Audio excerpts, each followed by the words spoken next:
This channel does not promote any violence, harmful, or illegal activities. All content provided by this channel is meant for an educational and information purpose only. আমার দলের লোকের অনেককে কেনা যায়, শেখ হাসিনাকে কেনা যায় না। আরে আপনাকে তো সবার আগে কেনা যায়। ভারত তো আপনাকে সবার আগে কিনেছে, তার ফ্যাসিজম দিয়ে, তার নির্মমতা দিয়ে, তার নির্দয়তা দিয়ে তিনি ভারতের সেবাদাস হয়ে কাজ করেছেন। তো আমি শেখ হাসিনাকেও বলবো এবং শেখ হাসিনার প্রভু যারা রয়েছে তাদেরকেও বলবো যে আপনারা বাংলাদেশকে মনে করেছেন যে বোধহয় ফু দিলে পরেই তারা চলে যাবে। ভারতের কাঁটাতারের বেড়া মানে ছাড়া, কোন ধরনের আলাপ আলোচনা ছাড়া কাঁটাতারের বেড়া দিতে গিয়ে বিজিবি এবং জনগণ যেভাবে প্রতিরোধ করেছে তার ছবি আপনারা নিশ্চয়ই দেখেছেন। তা আমি শেখ হাসিনাকেও বলবো এবং শেখ হাসিনার প্রভু যারা রয়েছে তাদেরকেও বলবো যে আপনারা বাংলাদেশকে মনে করেছেন যে বোধহয় ফু দিলে পরেই তারা চলে যাবে।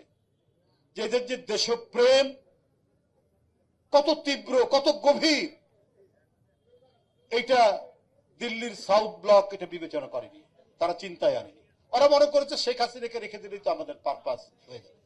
কিন্তু যাত্রাবাড়ি, উত্তরা, গাবতলী থেকে লাখে লাখে লোক যে বেরিয়ে এসে শেখ হাসিনাকে বাংলাদেশ থেকে যে তাড়িয়ে দিতে পারে, এটা ভারতের নীতি নির্ধারকরা বুঝতে পারেনি। তারা আরো বুঝতে পারেনি যে অন্যায় ভাবে শেখ হাসিনা 2010 সাল থেকে 2023 সাল পর্যন্ত যেভাবে ভারতকে আপনার যে সুবিধা দিয়েছে, সেই সুবিধার কারণে আপনার অসম যে কাজগুলো করেছে, যেটা দুইটি স্বাধীন দেশের মধ্যে মানে আলাপ আলোচনার ভিত্তিতে যে কাজগুলো করা যায় সেটা না করে জোর করে কাঁটাতারের বেড়া লাগিয়েছে। আপনাদেরকে আমরা বলে রাখি যে 160টি জায়গায় শেখ হাসিনার শুধুমাত্র সুবিধা দেওয়ার কারণে আমাদের সার্বভৌমত্বকে দুর্বল করে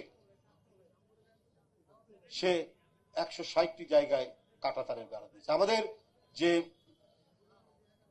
যে সীমান্ত 4000 কতশো কিলোমিটার, তার মধ্যে 3000 সামথিং কিলোমিটার হচ্ছে অলরেডি কাঁটাতারের বেড়া দেওয়া হয়েছে। এখন 857 কিলোমিটার জায়গা বাকি আছে, সেখানে কাঁটাতারের বেড়া দেওয়া।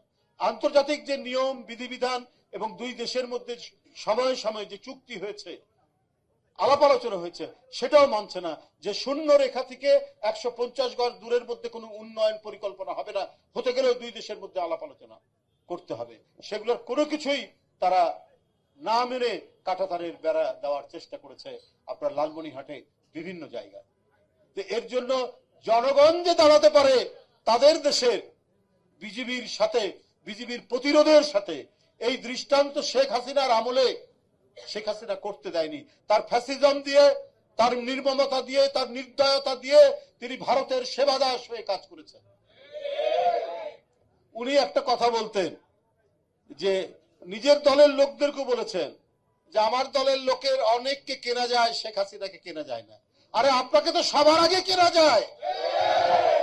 ভারত তো আপনাকে সবার আগে কিনেছে। কেনার কারণে আপনি নিজের দেশের স্বাধীনতা, সার্বভৌমত্ব এবং গৌরবকে আপনি পদদলিত করে তাদেরকে অসম কাজ করার সুযোগ সুবিধা দিয়েছেন।